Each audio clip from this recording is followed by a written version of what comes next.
Welcome back, fun fam. And if you're brand new to the channel, welcome in to Follow the Bradley's Fun. This is the Daily Dish with me, Ron E. Bradley, and I hope that wherever you are having a phenomenal day. Morning, afternoon, evening, middle of the night. Different universe. I don't care. I hope that it's great for you. I hope that it's you're having an amazing time and space moment wherever you are. And if it's not completely amazing yet, I hope that I can do something to help make it more amazing for you. Speaking of making things amazing, you can make this amazing by just clicking that like button below. Click the like. And if you're not already subscribed to the channel, of course, consider subscribing to the channel. What is up, Tuber Chat? I say you pop it in here. Subscribe to the channel, hit the like button, click that notification bell. You know, when you click it, you stick it to the YouTube algorithm, and you get notified of all of our uploads here at Follow the Bradley's Fun. And if you're watching this on the replay, please do comment below. Replay gang. It is the likes, subscribes, notifications, comments, all of that interaction that YouTube just loves, and especially watching watching videos for the longest time period possible that you can watch them. That engagement, they call it engagement, even though nobody's getting married, so that's weird, but whatever. But yeah, it's engagement. Let's say hi. And speaking of engagement, I just want to thank you for being engaged to this channel. Thank you so much for being here. You guys get me out of the bed in the morning. You're my energy. You're my energon. You're the energon to this Autobot.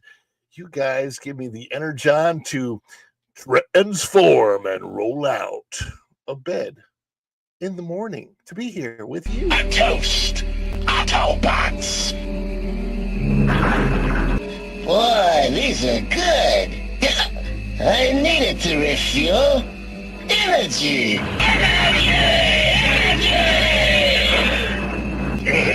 This stuff's the greatest.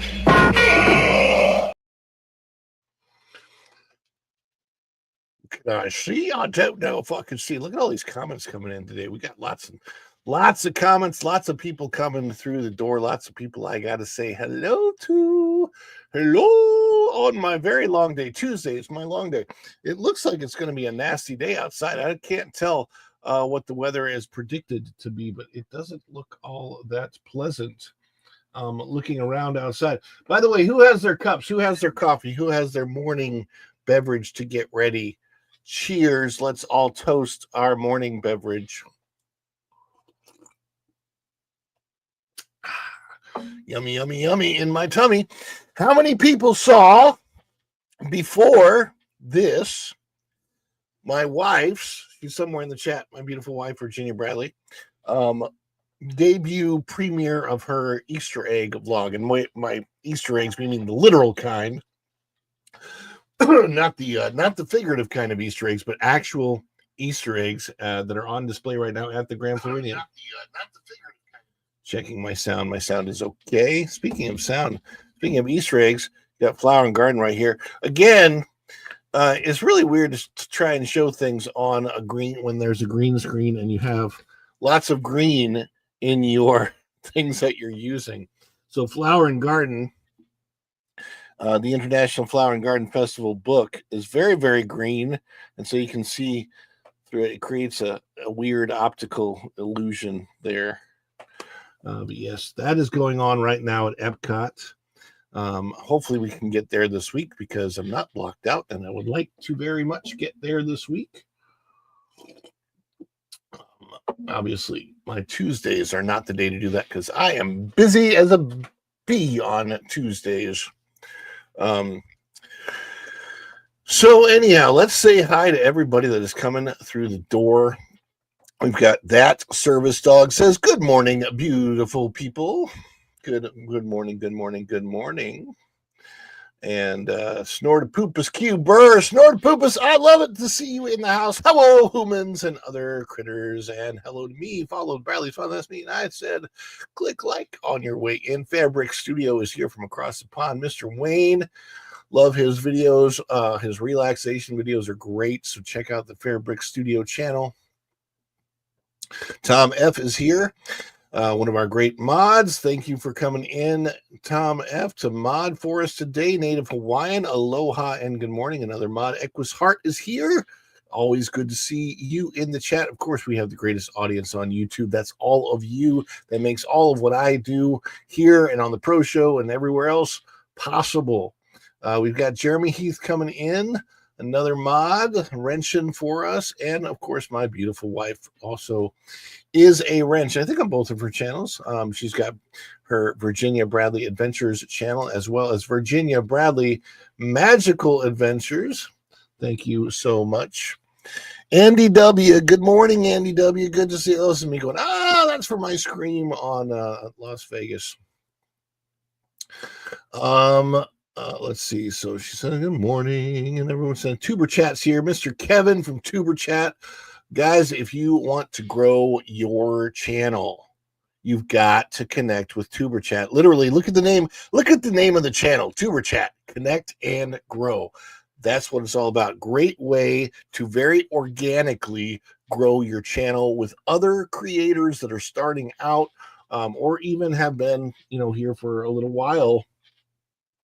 I found Tuber Chat through some other YouTubers in 2023. So about a year and a half ago, and when I first found Tuber Chat, I don't know that I even had 2,000 subscribers at that time, and they've helped me grow a lot. So thank you so much, Tuber Chat. Always appreciate you coming in as well, and sharing this and all those things is always helpful. It's being a YouTuber is all about getting the word out about what you do, who you are, and what stories you have to tell. We're all telling stories. Dan's Life at the Kingdom says, good morning, Ron, and everyone from Epcot. I hope it's a good day out there for you. Of course, Tuesdays are my studio days. I'm here all day long trying to be an early bird and helping our son get to sleep early at night. You should probably just wake Xander up right now. Just tell him he's got to get up and watch the show. Hey, Snorta Poopus, everybody saying. Maritz's Yarn and Crafts is here. We appreciate you being here, Maritz's Yarn and Craft. Go and Shogi. Hopefully everything worked out with your sister yesterday. Native Hawaiian, my brother. And Tuber Chat saying hello. Look at that. And Native Hawaiian. Everybody's saying hi to each other. It's like a little party in the morning, right? We come here and look, my mom is here, Kathleen Fantazi. Hello. And started pooping. I'm trying to make sure I got through everyone. Andy W, waiting for my coffee to finish brewing. I used to be a 2-pot a day person when I was younger. And now I'm actually considering going back to drinking coffee again, although I'm not a regular drinker. I had some the other day. That was honestly the best thing about the new Snow White movie coming out is that Joffrey's coffee has a new flavor that they've dedicated to Snow White, and it's actually, it's in the bean and they brew it that way. I don't know how it's done.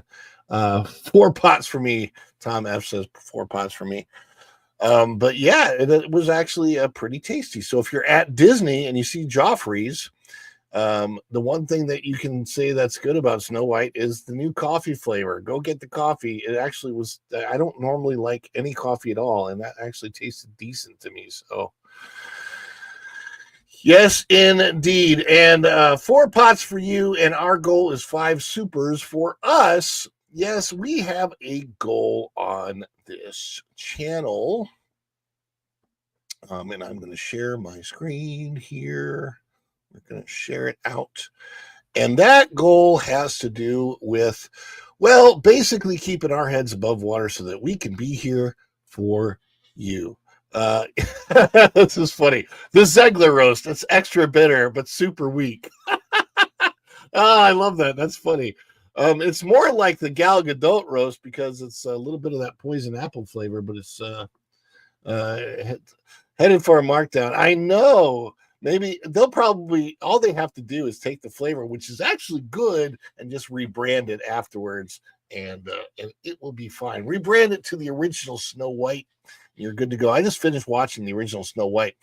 And having watched it, I see why it's called Snow White and the Seven Dwarfs. The main focus on the original Snow White is, in fact, the story of the dwarfs and how the dwarfs and Snow White help each other out, and how in such a short period of time, Snow White proves herself to be such a good person by helping out the dwarfs.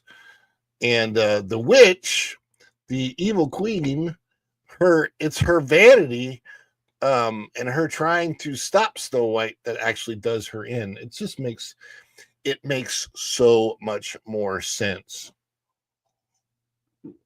And if you're really, really watching it, you realize Snow White is never actually rescued by the prince. It's not really a rescue.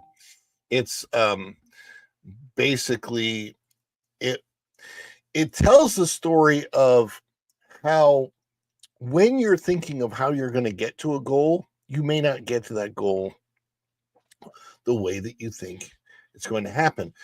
If you look at the events of the story, if they all didn't happen the way they did, then the prince would not have been motivated to feel the way he felt. I really wish, having watched the original Snow White the other day, I really wish they would have expounded or expanded upon that story, because there's a lot to fill in. There's a lot of gaps that they could have filled in and made it a really, really good retelling of that. By the way, it would have been a much less expensive endeavor, because you wouldn't have needed so many townspeople and stuff like that, because the only people that show up in Snow White are Snow White and the prince, the evil queen, the magic mirror, the huntsman, and the seven dwarfs, and that's it. That's all. Nobody else is in there. They don't show townspeople or anything like that. So, yeah. Rename it not Snow White, but it's a mud roast in Dee Dee Doodah. So let me. That's interesting. All right, so this is our spread shop. Why are we showing our spread shop? Because, well, like it or not, I got to support the channel. Everything has to be funded. And unlike Disney, I cannot afford to lose millions and millions and millions of dollars. So I am so grateful for all of you being here today. And of course, I love to show that gratitude with a celebration, right? So anytime somebody buys something from the spread shop and lets me know during the course of the show, just let me know and we will celebrate that. We've got the Make Disney Walt again. And by the way, I think we've still got, is it free standard shipping? Let me see. This is the last day to get free standard shipping right now on everything. So you got your Make Disney Walt Again hat. You've got all of that merchandise. You've got your Fedora Finds merchandise. And then, of course, you got to follow the Bradley's Fun t-shirts and such. So all of that's in there as well. My favorite color being this one right here. Yes, indeed. So anything that is purchased from the spread shop during the show, you let me know, and we're going to celebrate that. What else would we celebrate? Well, we would definitely celebrate any PayPal donations or Buy Me a Coffee donations, if those come through. I'm not really using Buy Me a Coffee that much. That's like a Patreon, right? And I call it Buy Me a Dole Whip, really. There is a link for it. They're more obscure, and I'm not using it so much as memberships on the channel now, but it is there.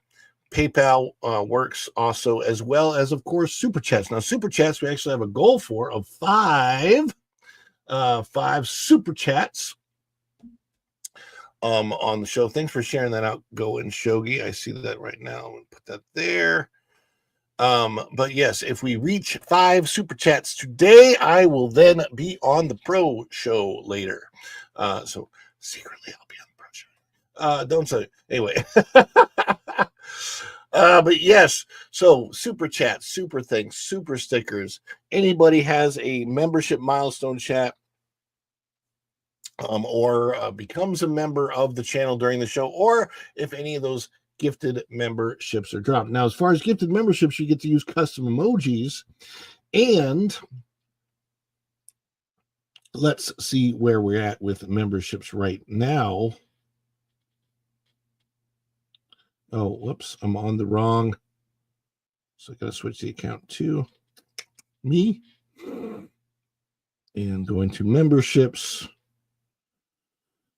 All right, so right now I am showing we have 62 members of the channel. We need 75 members of the channel, and then we get our next new custom emoji. Well, what does that mean? That means that we would have to have 13 new members join the channel today, or to overcome what that membership may dip tonight. Probably 20 new members. Probably need to get like 20 new members in one single day to get over that hump. But we want to start moving up in membership. So I'm looking for 75, looking for 100, looking for all that members. All that. By the way, if you want to become a member on your own, it's only $3 a month. It is right now. Membership in this channel is the same price as Disney Plus. So I don't know if I can give you the same value as Disney Plus. I hope that I can, but it is like actually the same price now that I think about it. It's kind of funny. I can do a Mickey Mouse impersonation for you. So, but any of those types of things we love to celebrate, and a celebration is going to look something like this.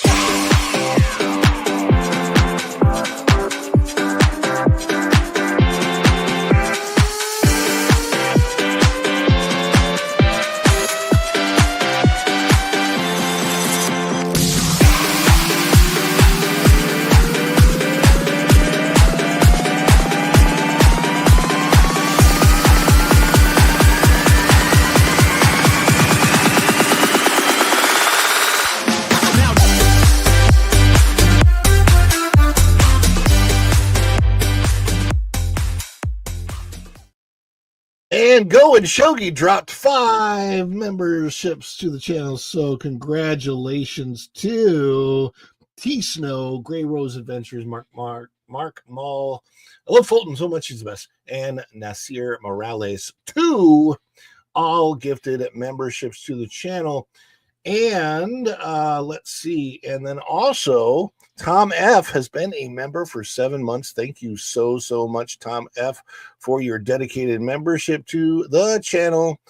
And let's see, we get those things up. We could keep that membership train going.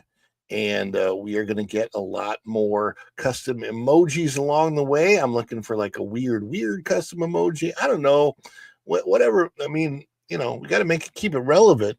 We might do a Stitch custom emoji, a Lilo and Stitch, because Lilo and Stitch is coming up, and that's actually going to be good to report on. I actually have good news for a while, so that's going to be a lot of fun. Speaking of the news, boy, the Snow White news really just doesn't stop.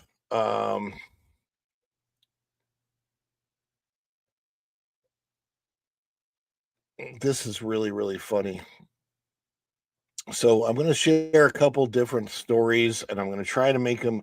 I'm going to try to get through the stories that I'm sharing fairly quickly. Looking at the box office numbers for Snow White over the weekend, they actually came in lower than was.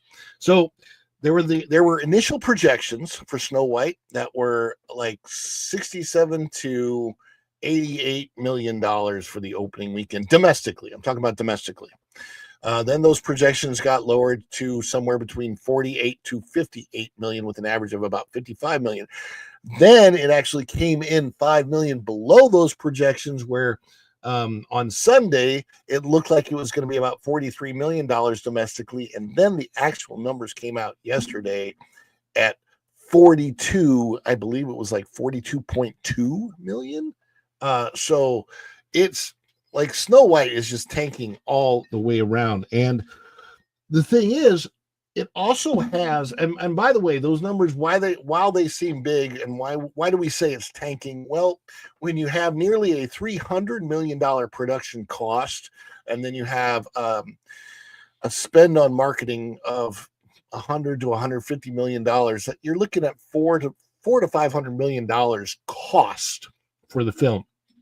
Now, when you look at the cost of a film, you have to double that to get the break-even point, because theaters keep half of the gross revenue. So if a ticket costs $10, the theater keeps $5 and sends $5 over to Disney, right? And so that's because the theaters have to make money. The good thing about the theaters is the theaters can make a profit, even if the movie's not doing so well. But they're not making much of a profit when you have showings where there's 300 seats available and only 10 seats are sold, which is what I'm seeing a lot of on Snow White. So we're going to share this first story today out of thatparkplace.com. And this one is by M. Montanaro, written, that is today, the 25th of March. Rachel Zegler proudly touts Snow White box office and tone-deaf victory lap on Instagram as film crashes and burns. Immediately disables comments. Yeah, the comments against her, some of them go way over the top against Rachel Zegler. Personally, I know she's made some bad comments, but what I would say is talk about the comments. Don't talk about the girl. Don't do anything personal, and be fair. Be more fair than she's been. Let's put it that way. If there's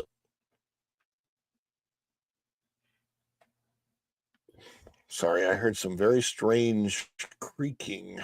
And I think I realized that the Instagram posts that are embedded into the article, they don't show up here. So just let you know. If there's one thing we've learned during the long and chaotic lead up to Disney's live action Snow White, it's that Rachel Zegler has a remarkable talent for making things worse. And now, even as the dust settles from the film's shockingly weak box office debut, Rachel Zegler has reemerged not with humility or grace, but with a self-congratulatory Instagram post declaring #1 movie in the world. Yes, it's the #1 movie in the world. Why is it the #1 movie in the world? Because it went up against nothing. There's nothing remarkably close that this last weekend that was a release to this. So it was like kind of the only big thing in movie theaters. Everything else was very niche. So yeah.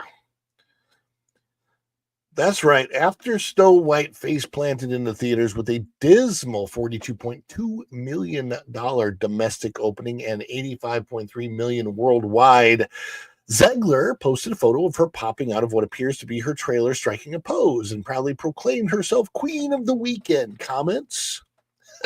Yeah, disabled, of course, because even she knows what the reaction would have been. This isn't just tone deaf, it's theatrical delusion. Let's be clear. Snow White may have topped the box office this weekend, but it did so in the weakest release frame of the year. It had virtually no competition, and even then, the film fell below projections, underperformed just about every major Disney remake in recent memory, and became a case study in how not to launch a $250 million tentpole. But to Zegler, who has never appeared in a financially successful film, it's #1 in the world, as if she's standing atop the ruins of a billion-dollar empire and demanding we all applaud. The irony is palpable. This is the same actress Disney has been shielding from the press tour for months after her barrage of final PR disasters, including calling the 1937 original dated, labeling the prince a stalker, mocking traditional fairy tale romance, and, lest we forget, telling Trump supporters they should never know peace. She alienated Disney loyalists, families, and fairy tale fans alike, and the studio had to resort to tightly scripted vignettes overseas just to get her face out in public. And now she's back posting photos of herself grinning in front of a trailer door and pretending none of it happened. Meanwhile, inside the halls of Disney, the mood is likely anything but celebratory. A $250 million production budget, not including marketing, paired with one of the weakest openings in Disney live-action remake history isn't a win. It's a liability. The shareholders likely aren't high-fiving. They're calculating just how deep this hole goes and whether the brand damage is repairable. This is not the moment for a victory lap. This is the moment for reflection, humility, and dare we say it, silence. But Zegler's post reveals what so many have suspected all along. This was never about honoring Snow White's legacy or the legacy of Walt Disney. It was never about the fans. It was about platforming a message, a personality, and the star who seemed more interested in being seen than being sincere. Now, in the face of failure, that same personality is trying to spin a technical #1 finish into a triumph worthy of a celebration, but audiences aren't buying it. They've already spoken at the box office loudly. And no amount of emoji-laden Instagram posts can rewrite that reality. Yeah, that's true. So, I mean, here's the thing. This girl is young. She's going on 24. She started this Snow White journey when she was either 19 or 20. I don't know when she was cast, but she was really, really young. Now, I am 53. I remember being 19 and being young and being naive and not particularly super intelligent at that time about life and the way things work. And I was also in show business. So, when I was 20 years old, I got cast. Not in Hollywood, obviously, but I was cast for the first time in something that was a big deal to me, which was a Six Flags stage show. Now, in St. Louis, Missouri, if you're in the Palace show at Six Flags, you were sort of a St. Louis famous person, if you will. Some of the Six Flags Palace show people went on to perform roles like Glinda on Broadway in Wicked, things like that. I'm not one of them. Obviously, I'm not a Glinda, so that would have never happened for me. But that's okay. I never even tried to go to Broadway. I did go to Branson, and I performed major roles in theatrical productions of Joseph and the Amazing Technicolor Dreamcoat and another show called Celebrate America. I was in the Silver Dollar City 20th anniversary show. So I've done plenty of things in the professional entertainment world, not involving a platform as big as Zegler. And I can tell you, at 20 years old, even a tiny, tiny little bit of recognition went to my head. It really did. I'm not going to lie. So for somebody like Rachel Zegler, we live in a weird world where you can become really think of yourself as somewhat famous when you have a social media presence, right?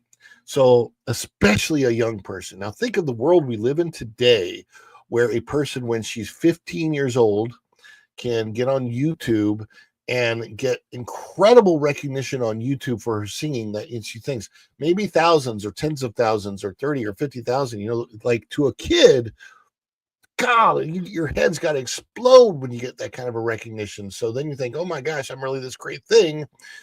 And nobody tells you any different, right? You're a kid. So then when you're 18, you go for an audition and you get cast in West Side Story. A lot of circumstances had to come into play for that to happen, but she ended up getting cast. And then Steven Spielberg loved her performance in West Side Story, which turned out to be a massive box office bomb because it was a pet project of Spielberg's. But of course, Rachel Zegler gets an even bigger head. She's gone from nothing and nobody to some recognition on YouTube. Now she's got a social media following, an Instagram following, and all she senses is this love. And it's not like real love. It's just that recognition that, oh my gosh, you've got some talent, kid. Yay. Great. So she has some talent. So then Steven Spielberg recommends her for Snow White, and she initially talks about how she hated the original Snow White. It scared her to death. She went on the ride at Walt Disney World, Snow White Scary Adventures. It scared her to death. She didn't want any part of being Snow White, and then got cast in the role. And um, at a time when Disney wanted to change it anyway. So I kind of feel like the talking points that she was giving at the time that she was like at the D23 event in 2022, she had already filmed the movie, it wrapped filming, and she was talking about how this is a totally different Snow White. She's not going to be saved by the prince. She's not going to be demure. She's not going to have the high pitched voice. The original Snow White was incredibly dated and all this.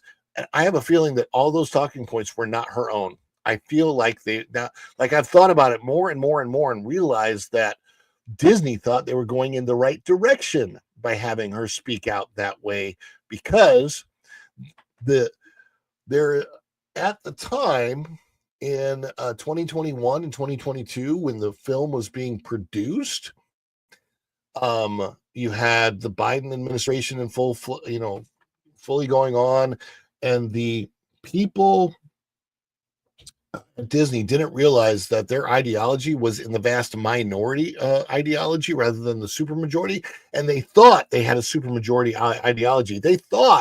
I think that the executives put her up to it. And they thought by having this young person with this big mouth shout this stuff out, that they were actually going to do good things in the marketing. And they did not realize. I think they had no clue what the pushback was going to be against it, because I think that I think the executives behind Rachel Zegler thought that her thoughts that she was giving about the 1937 movie being dated, they wanted to kill Walt Disney. They wanted, like, not figuratively speaking, not, he's already been passed away, but they really wanted, what they wanted to do with this Snow White was erase the original Snow White. So yeah, that that was their ideology, and they thought it would work. They thought it would be good. They didn't realize how bad it was going to get the pushback against them. So I'm 100% sure of that now. I feel very, very. It was just crazy.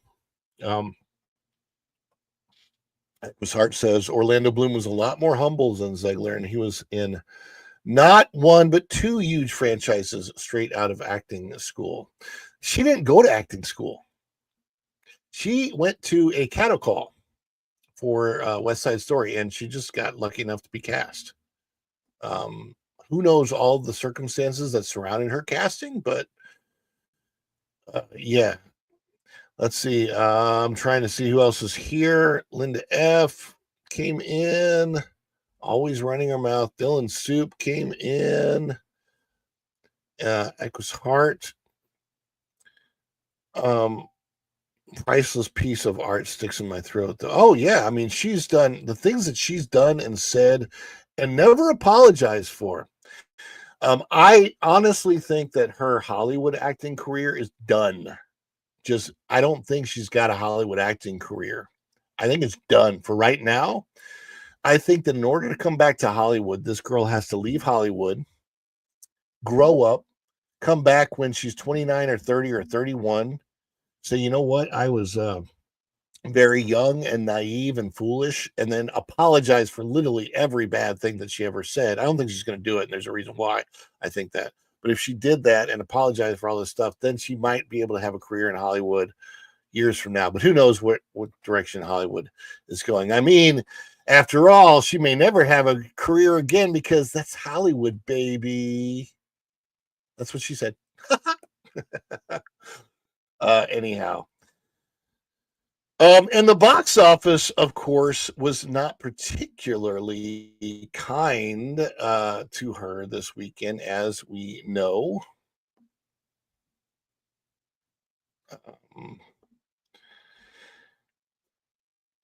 Again, out of that Park Place, Let's get this on the screen here.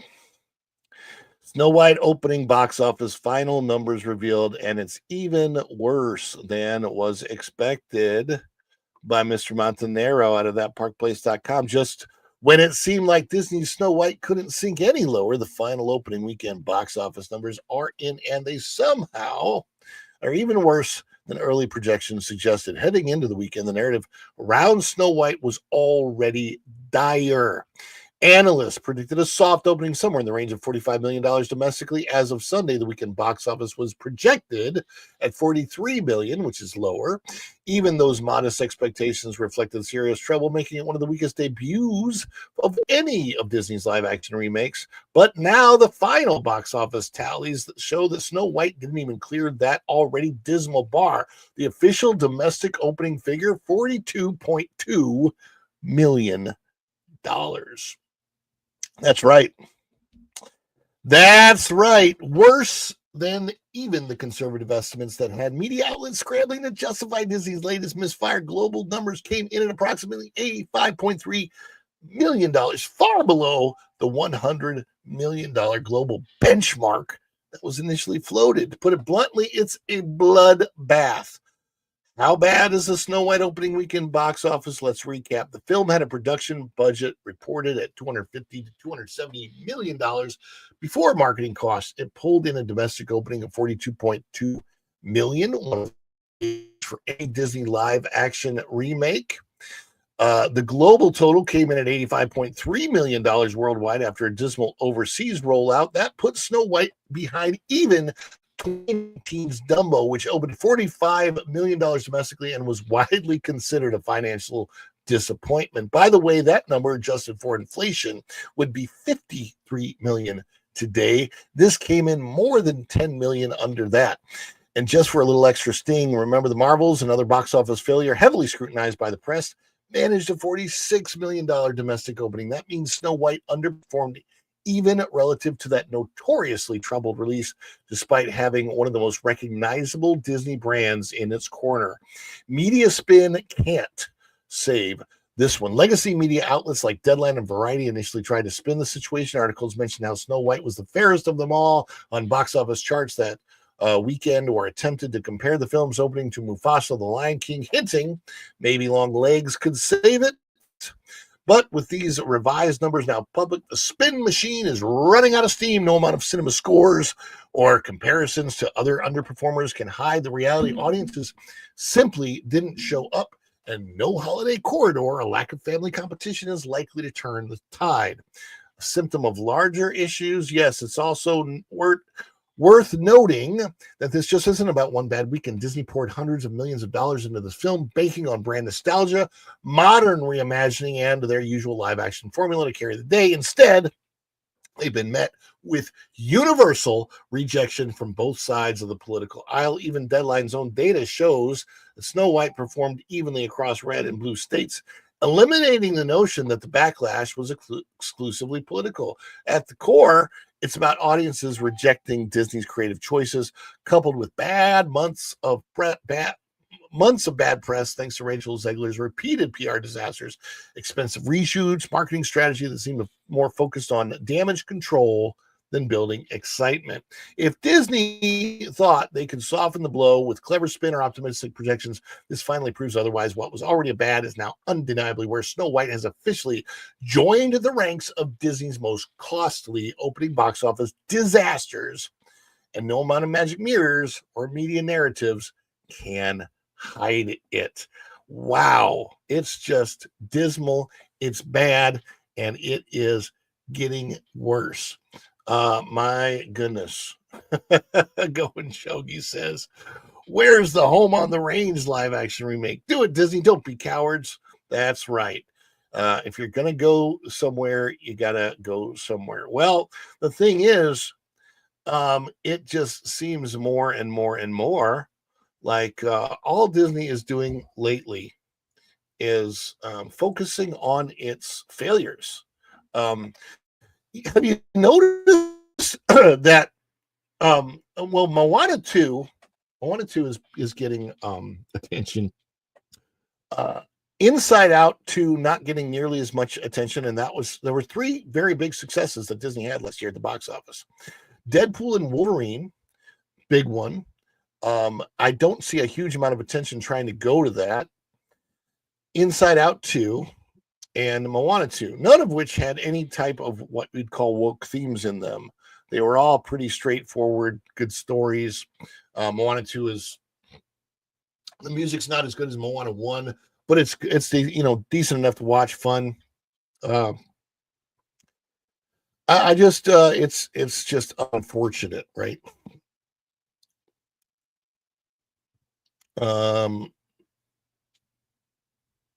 So, but what there just seems to be so much more focus lately on Disney disasters, right? So again, we're going to put this on the screen and you'll see what I'm talking about. This is a headline story for today.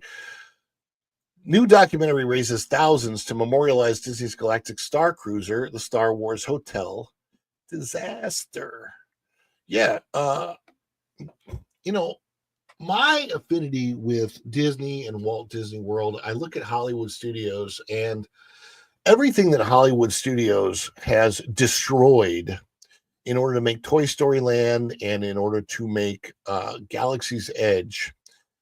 I wish they would not have destroyed any of it. It needed to stay. Galaxy's Edge is so weak compared to what the park used to be like when you would visit during Star Wars weekends. As far as representation for Star Wars, I had so much more fun and so much more joy visiting the park during Star Wars weekends than I've ever had going to Galaxy's Edge. And that's with two new cool Star Wars rides. Well, one cool ride, Rise of the Resistance. Again, I have said this. If they really wanted to make Galaxy's Edge a success, there's a few different things that they would need to do. It needs a third ride attraction. It needs a full scale sit down restaurant experience. Okay. So here's the things that they need to do. They can keep it set in Batuu, Black Spire Outpost, but instead of setting it in the time period between the 8th and 9th episodes of Star Wars, set it in the time period of The Mandalorian. So just after Return of the Jedi, technically that would be between episodes 6 and 7, right? So it would be right between the old and the new. Rise would change its name to Rise of the First Order. There would be some type of new attraction, maybe Bantha riding. Hey, Just Nita's here. What is up, Just Nita? Good to see you in the chat. Just saw you pop in there, so I thought I'd say hi.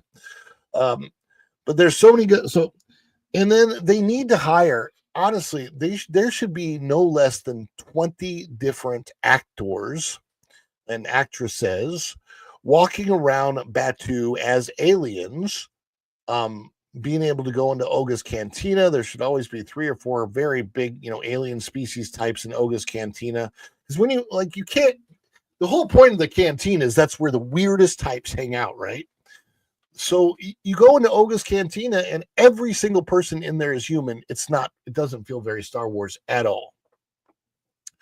So Oga's Cantina, it's a really small space. So just putting a few more, just a few people in there, 3, 4, 5 actors that are completely alien species, Star Wars alien species, and also having Star Wars alien species walk around the planet. They just don't have enough live interaction. When you had Star Wars weekends, you literally had hundreds of Star Wars characters walking around, and it made it feel very, very cool. So you obviously, it's very, very easy to change the Millennium Falcon. And by the way, Hondo Onaka, who is the character that introduces you to the Millennium Falcon, also was around during. I guess he's a character that lives for a long time, so he was just definitely around during that time period between the 4th and between the 6th and the 7th episodes. And so you've got that. See, there's all kinds of things you could do, but focusing on a dead Star Cruiser ride is probably not the right thing to do. Let me see what time I've got. So this will be the last story I get to today. But of course, this new documentary raises thousands to memorialize Disney's Galactic Star Cruiser Star Wars Hotel disaster. Out of that Park Place by M. Montanaro, just when we thought Disney Star Wars Galactic Star Cruiser was dead and buried, it's crawling back from the wreckage. Jay, we all know Jay, my good friend Jay over at the Dunk 3PO YouTube channel. A trusted voice on all things Disney, recently covered the announcement of a fan-funded documentary attempting to immortalize the final days of the Galactic Star Cruiser, titled Halcyon Days, The Final Voyages of Disney's Star Wars Galactic Star Cruiser. The documentary has raised over $18,000 via Kickstarter, aiming to glorify what can only be described as one of Disney's most expensive missteps in recent history.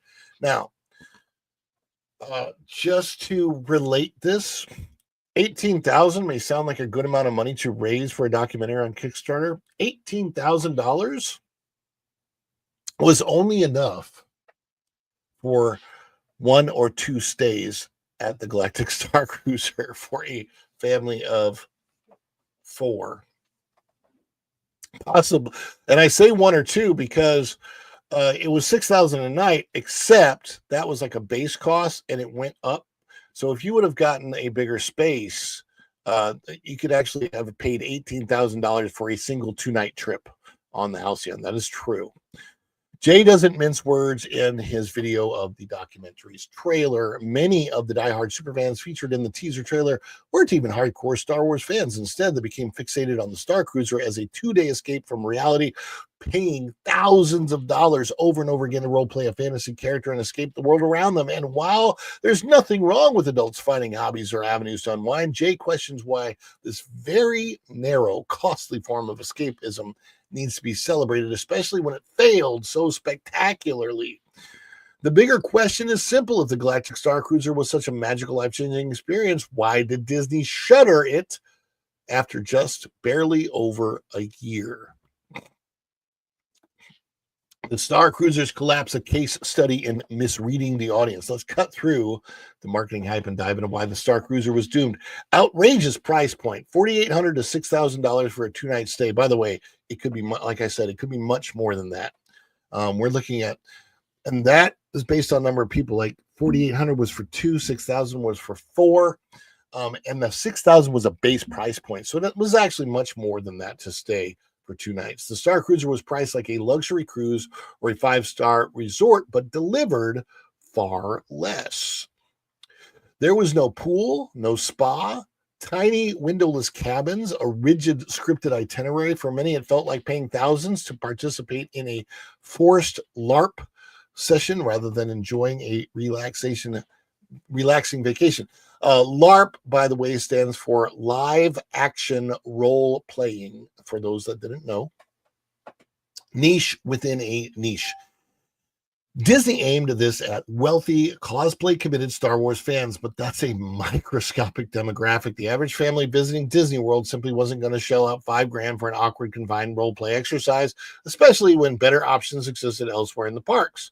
Forced role-playing and limited freedom. Guests couldn't even come and go as they please. Everything was structured.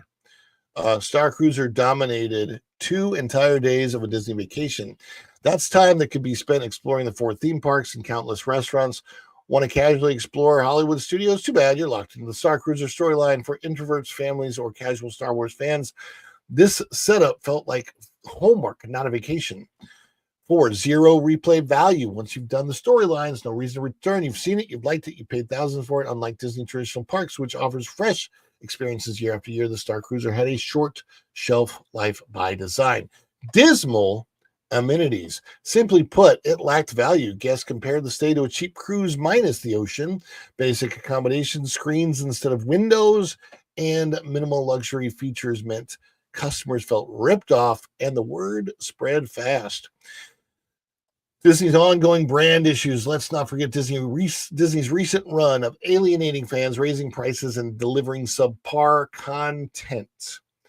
The Star Cruiser's failure is another symptom of a company disconnected from its audience, more focused on pushing corporate gimmicks than delivering genuine magic. 7, critical word-of-mouth influencers like Jenny Nicholson delivered viral breakdowns of exactly why the Star Cruiser was a flop.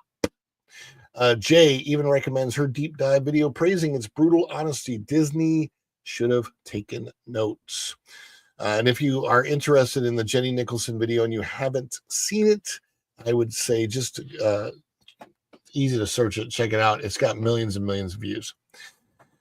Anchored in the Star Wars trilogy, one of the greatest weaknesses of the Star Cruiser and Galaxy's Edge itself in Disneyland and at Disney's Hollywood Studios is that it's slavishly anchored in a very specific time period within the Star Wars sequel trilogy timeline. This is a period in which Darth Vader, Han Solo, and Luke Skywalker are all canonically dead and can't appear in any way. While some Star Wars superfans might have scrimped and saved for a luxury premium experience with characters they loved, too few were willing to pony up $6,000 for a fake cruise with Rey. Romanticizing failure? The Halcyon Days documentary appears to be the latest attempt to romanticize this overpriced, overhyped concept. Jay Bradley points out that much of the documentary focuses on superfans who use the Star Cruiser as a personal escape, paying top dollar repeatedly just to step out of their everyday lives. But let's call it like it is. The Star Cruiser wasn't a grand success. It was a costly, unsustainable experiment that crashed and burned within a year. While we won't fault the filmmakers for wanting to tell their story, it's important to view this documentary through a critical lens.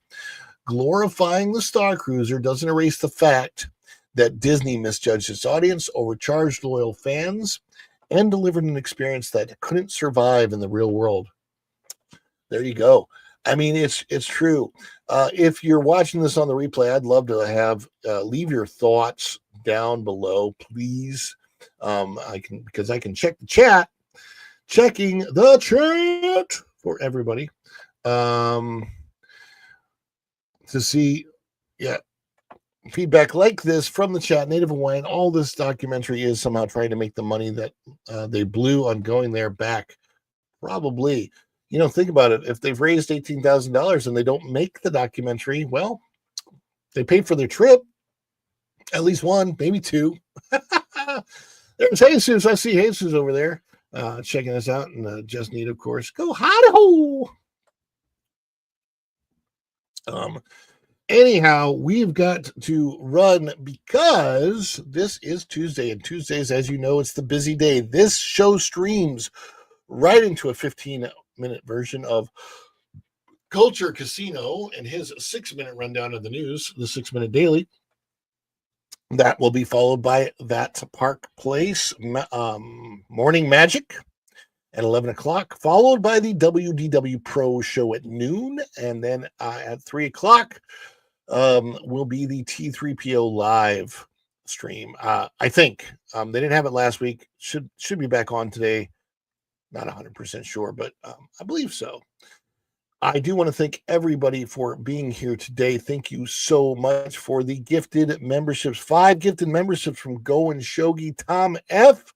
7 months of membership for you. And all we need now is about 10 to 15 new members of the channel we can get. It's one of those weird things where you have to go past the 75 for YouTube to register it to the 75. So that's why we really need like 80 or 85 to get the next custom emoji out there. But yes, we want to get those. The hotel was just another example of Disney not wanting families on a budget. The Bob Iger company cares about rich people going to Disney and wants to make it a brand for rich people and not the average person like Walt wanted, which is weird because the people that they're attracting at Walt Disney World today are very disrespectful of the parks, I've noticed. I may have considered if it had been on the old trilogy, the original trilogy, knowing very well how much it would have hurt spending the money, but to live in that trilogy, that would have been a childhood dream. Yeah, I have said this. if they would have said it just after the original trilogy, and same thing for Galaxy's Edge, said it just after episode 6, right? So just after Return of the Jedi, these are the people that are alive: Luke, Leia, Han, obviously Chewbacca. You have C-3PO, R2-D2. Then you could have also brought in the Mandalorian because you could have made it in that time period. Ahsoka's alive. A lot of people, a lot of great Star Wars characters are alive during that period. Hondo Ohnaka's still alive during that period.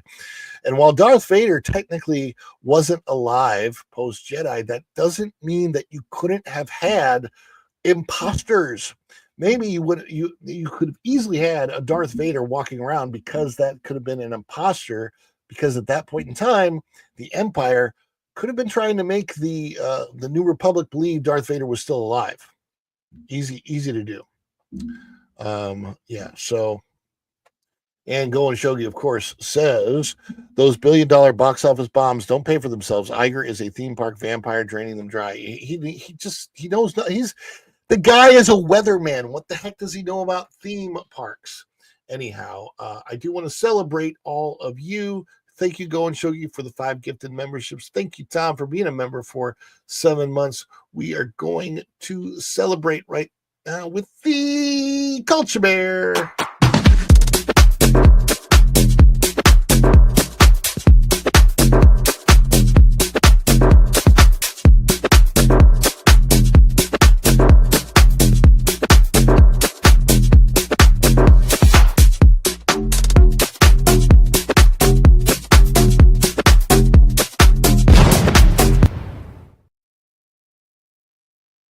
And on that note, we are going to send you right over to Culture Casino now. I will see you at noon on the WDW Pros show. And until then, everybody, thanks for coming in today. Please do leave a like on this video. Subscribe to the channel if you haven't already subscribed. Click that notifications bell, because when you click it, you stick it to the YouTube algorithm and you get notified of all of our uploads here. Follow the Bradley's Fun, and do leave a comment before you head out the door. If you're watching this on the replay, thank you so much. And until next time, everybody, we'll see you real soon. Bye, everybody. Ciao.